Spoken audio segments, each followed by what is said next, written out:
शिवराज, महाराज और नाराज लोकतंत्र की गला घोटी जा रही है, लोकतंत्र का चीरहरण किया जा रहा है और लोकतंत्र का बलात्कार किया जा रहा है। नहीं खाएगा, बिल्ली दूध नहीं पिएगा। छेड़खानी का आरोप लगाता है इनके राष्ट्रीय जोकर गोबर पात्रा, जो 12 हिंदू राव में डॉक्टर हुआ करते हैं।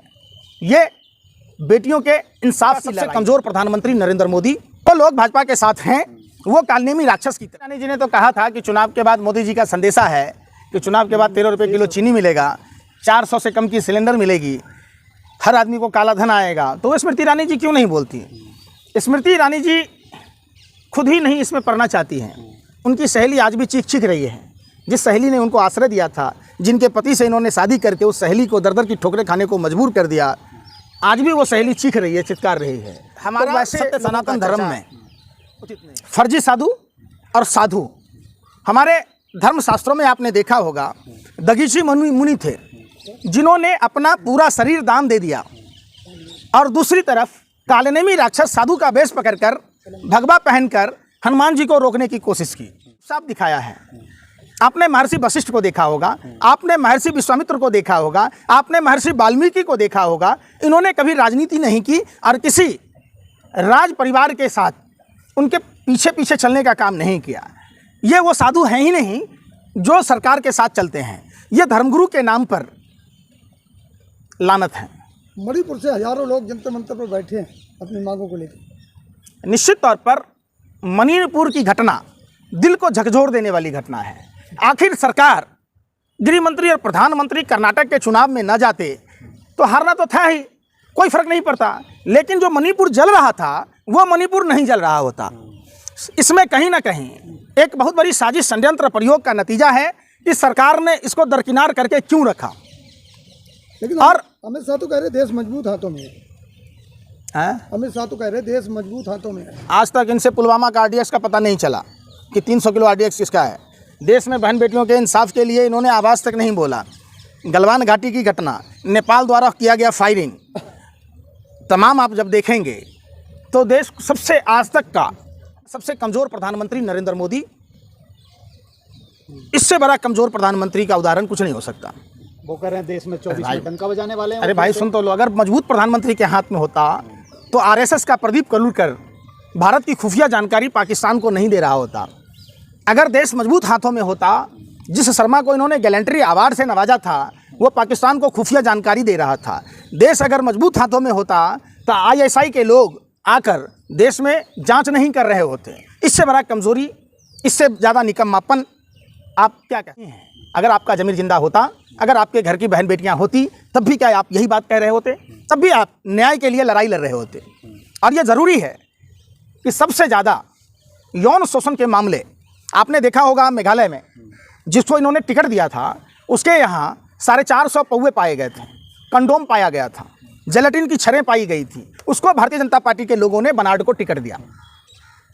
जब आप देखेंगे महिला के साथ छेड़खानी का आरोप लगाता है इनके राष्ट्रीय जोकर गोबर पात्रा, जो 12 हिंदू राव में डॉक्टर हुआ करता, डॉक्टर ही छोड़ दिया, जो पुई पुई करता था। ये तो हम 10 रुपये बच्चे को देंगे तो पुई पुई करता रहेगा, तो उसको ITTC का चेयरमैन बनाया गया। सोचिए, ये पूरे अगर देखेंगे भारतीय जनता पार्टी कुकर्मी लोगों का स्वर्ग है।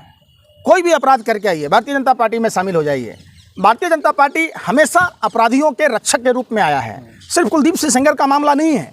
अगर ये लोग कुलदीप सिंह सेंगर के साथ नहीं होते, ये अगर पीड़िता के साथ होते तो पीड़िता के पूरे परिवार को जान नहीं गंवानी पड़ती। इस तारीख को पूरे दिल्ली को सैन्य छावनी में तब्दील कर दिया गया, लोगों को घर से बाहर नहीं निकलने दिए गए, लोगों को पैदल नहीं चलने दिया गया, वो भी उस दिन जिस दिन हमारे संसद भवन का उद्घाटन हो रहा था। तो संसद भवन में लोकतंत्र का पाठ पढ़ाया जाएगा या राजतंत्र का पाठ पढ़ाया जाएगा? कान से चले या मुख्य कानून जो भाजपा के नेता कहेंगे वही काम होगा। ये पहले नेपाल में होता था, वहाँ भी अब लोकतंत्र हो गया। तो जिस देश में लोकतंत्र का पाठ विश्व को पढ़ाया, उस घोटी जा रही है, लोकतंत्र का चीरहरण किया जा रहा है और लोकतंत्र का बलात्कार किया जा रहा है। देश में लोकतंत्र स्थापित है, हमारा देश जननी है लोकतंत्र का। निश्चित तौर पर हम सौभाग्यशाली हैं कि हम उस बिहार में जन्म लिया जहां विश्व को लोकतंत्र का पाठ पढ़ाया। लेकिन अगर देखा जाए तो लोकतंत्र का गला घोटना, लोकतंत्र का चीरहरण जितना भारतीय जनता पार्टी की सरकार में हुआ, जहां इनकी सरकार नहीं होती है वहां ED CBI भेज के विधायकों की खरीद फरोख्त करके कर लेते हैं। जहां सुप्रीम कोर्ट से भी दिल्ली में देखा होगा आपने कि जब ट्रांसफ़र पोस्टिंग के पावर अधिकार न्यायालय के द्वारा मिला, इन्होंने अध्यादेश ले आया। तो ये सब लोकतंत्र का गला घोटना नहीं तो क्या है। जहां अडानी पर कार्रवाई होना था, राहुल गांधी जी की सदस्यता रद्द कर दी गई, संसद को म्यूट कर दिया गया। तो ये लोकतंत्र की हत्या नहीं तो क्या है। 856 करोड़ रुपए की लागत से 30 किलोमीटर प्रति घंटा की रफ्तार से जो हवा चल रही थी वो नहीं झेल पाई। 50% कमीशन, हरियाणा वहाँ कर्नाटक में 40% कमीशन था, अब यहाँ मध्य प्रदेश में 50% कमीशन की सरकार। वहाँ 3 चीज़ें हैं, शिवराज, महाराज और नाराज, 3 जगह कमीशन जाता है। महाराज का अलग खेमा है, शिवराज का अलग खेमा है और नाराज का अलग खेमा है। तो कोई भी कॉन्ट्रैक्टर जो आएगा उनको 3 जगह कमीशन देना पड़ता है। जो भारतीय जनता पार्टी में लॉबी है पूरी की पूरी, ऐसा कोई सगा नहीं जिसको ठगा नहीं। आपने देखा होगा गुजरात में जो डैम बना था वो डैम पानी के टेस्टिंग में ध्वस्त हो गया। जब सड़क का उद्घाटन करने गया तो नारियल उसमें देखे पार्किंग बन गया। बुंदेलखंड हाईवे का स्थिति देखा होगा कि नारियल फोड़ने से नारियल नहीं फूटी, सड़क फूट गई। आपने बनारस में BHU में देखा होगा, प्रधानमंत्री जब उद्घाटन करके आए अब पूरा का पूरा ध्वस्त हो गया। तो यह सरकार इतना ना कमीशन निचोड़ लेती है कि क्या करेगा ठेकेदार, क्या काम करेगा। और उल्टा ये कार्रवाई किस पर करते, अधिकारी पर कर देते। अरे भाई, अधिकारियों की मजबूरी है। भाजपा के नेता और मंत्री 50-50% कमीशन लेते हैं। अगर कमीशन नहीं लेते तो इतना घटिया गुणवत्ता का, आप ये बताइए, एक्ट ऑफ फ्रॉड है कि नहीं है। और ये नाम दे देते हैं एक्ट ऑफ गॉड का। अरे भाई, 30 किलोमीटर का रफ्तार था, अगर कहीं 150 किलोमीटर का होता तो वहाँ तो सुर्खी तक नहीं बचता, 1 कील तक नजर नहीं आता। ये तो 30 किलोमीटर की रफ्तार से बहने वाले हवा में, जो सामान्य सा हवा, उसमें जब वो भी 6 ऋषि महात्माओं के प्रतिमा खंडित हो गए, और मूर्ति का खंडित होना अशुभ संकेत है। ये हिंदू सशक्त सनातन हिंदू धर्म में जब मूर्तियां खंडित होती है, इसका मतलब आप समझिए कि भाजपा के लिए अशुभ संकेत है। पूर्व महाकाल भी नहीं चाहते कि मध्य प्रदेश में भारतीय जनता पार्टी की 50% कमीशन खोर सरकार, जहां बच्चों के वर्दी के नाम पर घोटाला होते हों, जहां पेयजल के नाम पर घोटाला होते हों, और जहां वहां का पैसा ठेकेदारों के द्वारा दिल्ली में विज्ञापन कराया जाता हो, सारा का सारा दूध का दूध और पानी का पानी भोलेनाथ महाकाल ने साफ और स्पष्ट दिखा दिया। लेकिन मीडिया के केंद्रों में नहीं आ पाया वो। मीडिया भी तो उसका हिस्सा है ना, विज्ञापन तो उसके यहाँ भी जा रहा है ना। तो कैसे दिखाएगा, चोर चोर मसेरे भाई हैं। तो आप इससे उम्मीद क्या कर सकते हैं। मीडिया से अगर उम्मीद करते तो मीडिया उसकी गुणवत्ता के बारे में जानकारी लेती कि किस आधार पर बनने थे और उसमें ऐसी कौन सी लापरवाही हुई।